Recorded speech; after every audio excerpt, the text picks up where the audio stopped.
স্ক্রিনে যে ভিডিওটি দেখতেছেন, যেখানে দেখা যাইতেছে লেখাপড়ার নামে আজকে শিক্ষা প্রতিষ্ঠানে নষ্টামি চলতেছে।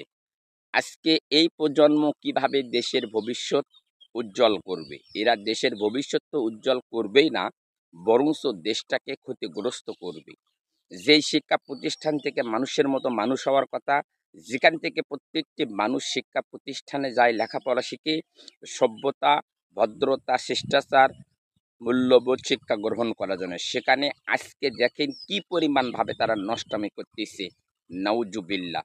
আসলে এই ধরনের কার্যকলাপের প্রতি আমরা তীব্র প্রতিবাদ জানাইতেছি। আজকে এই শিক্ষা প্রজন্ম যেইভাবে তাদের নষ্টামির আখড়াকে গড়ে তুলতেছে এবং বিভিন্ন জায়গাতে এই জিনিসগুলোকে সোশ্যাল মিডিয়াতে ভাসমান করে দিচ্ছে, বর্তমান ভবিষ্যতে যে ছোট ছোট প্রজন্মগুলো আসতেছে তারাও কিন্তু ঠিক একাধিকভাবে এই জিনিসগুলো দেখার পর তারা নষ্ট হয়ে যাবে। জাতি আজকে কোথায় গিয়ে দাঁড়িয়েছে চিন্তা করতে পারবেন না। আজকে মানুষ মানুষের জায়গায় নাই। মানুষ মানুষকে এমনভাবে নিম্ন পর্যায়ে নিয়ে গেছে। আল্লাহ পাক রব্বুল আলামিন যেখানে বলেছেন মানুষ হচ্ছে আশরাফুল মাখলুকাত, সেখানে মানুষ আজকে জানোয়ারের চাইতেও নিম্ন স্তরে চলে গেছে। এই ধরনের ঘটনা প্রতিনিয়ত প্রত্যেকটি শিক্ষা প্রতিষ্ঠানে প্রতি রহরহভাবে ঘটে আসতেছে। কয়টার কথা বলবো?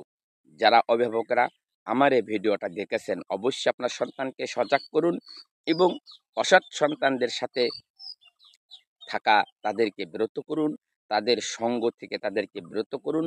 দেখেন, আমি আপনি একদিন পৃথিবীতে থাকবো না।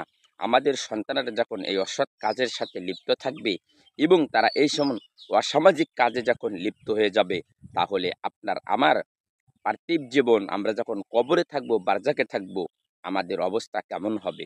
আমাদের সন্তানেরা দুনিয়াতে খারাপ কাজ করবে, এর হিসাব, এর পাপের ভাগ আমাদেরকে অন্ধকার কবরে দেওয়া লাগবে। আসুন আমরা আমাদের সন্তানদেরকে সুন্দর রাখি, ভালো রাখি, এমনকি আমাদের সন্তানের সাথে আমরা ভালো ব্যবহার করি এবং প্রত্যেকটি সন্তানকে চোখে চোখে রাখি, যাতে কোনো সন্তান অসামাজিক কাজে লিপ্ত না হয়। এই ধরনের কাজকে আমরা তীব্র নিন্দা এবং প্রতিবাদ জানাইতেছি আমাদের চ্যানেলের পক্ষ থেকে। ভালো থাকবেন, সুস্থ থাকবেন।